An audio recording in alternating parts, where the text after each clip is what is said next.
I'm going to do a motherboard replacement here on a HP DV 6000. Here's what happens when we press the power. Nothing on the screen.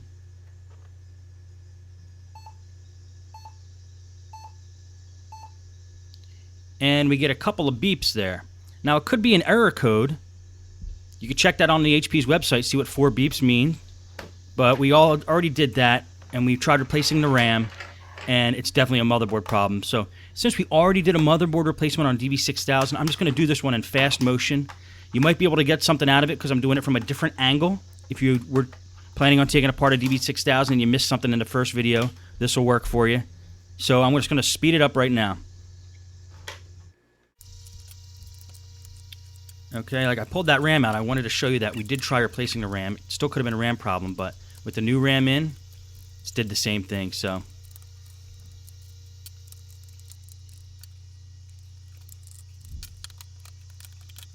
let's pull the front keyboard off, then get that hinge cover plate off, which has those 2 stingy LCD cables attached to it.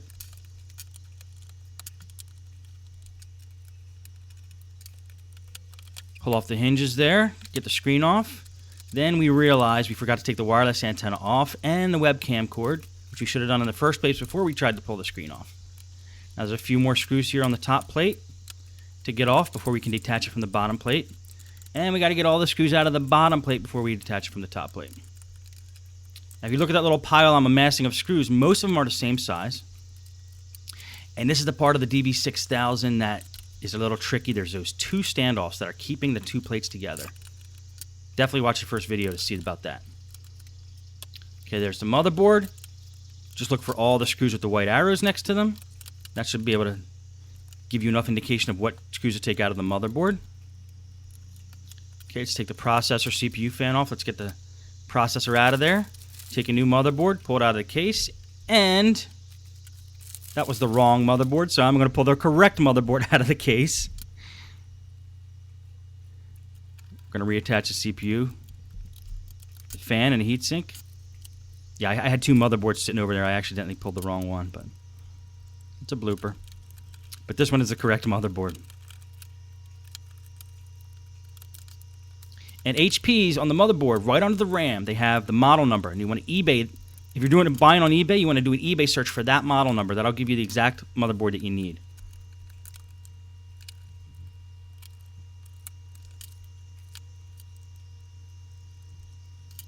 Make sure you reattach all the LCD or all the cables, the ribbon cables. Get those standoffs back on. Reattach all the screws.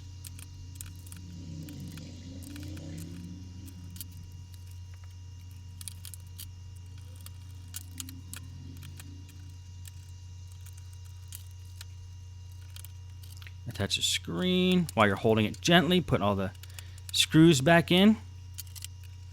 And tighten them up with a higher torque screwdriver because you don't want these to get loose. The screws that hold the monitor on.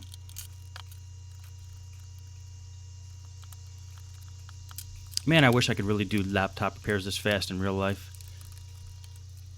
Okay, you got to feed those wireless antenna through the little gap that was created there under the keyboard. Same thing for the webcam cord here.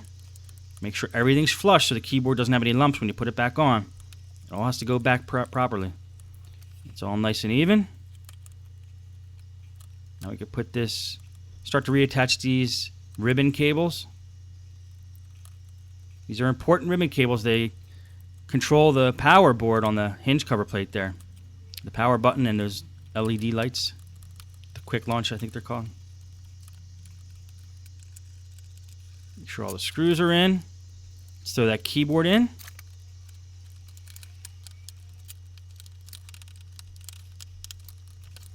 The hinge cover plate back on. Start to put all the stuff back in the bottom.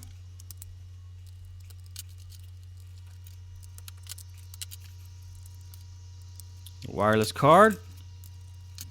Reattach the wireless antenna. It's a wireless N. They have 3 antennas on a wireless N card. Okay, we're going to slow it back down to normal speed right at the end here just to see what the final result's going to be. Just going to throw this last cover on. Covers the RAM and the wireless card. 2 screws holding that in.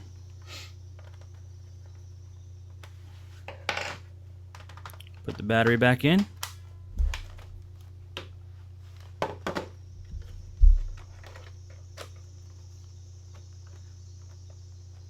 Hit the power button. Wait to see what happens. Hope we get the HP BIOS screen. And we do.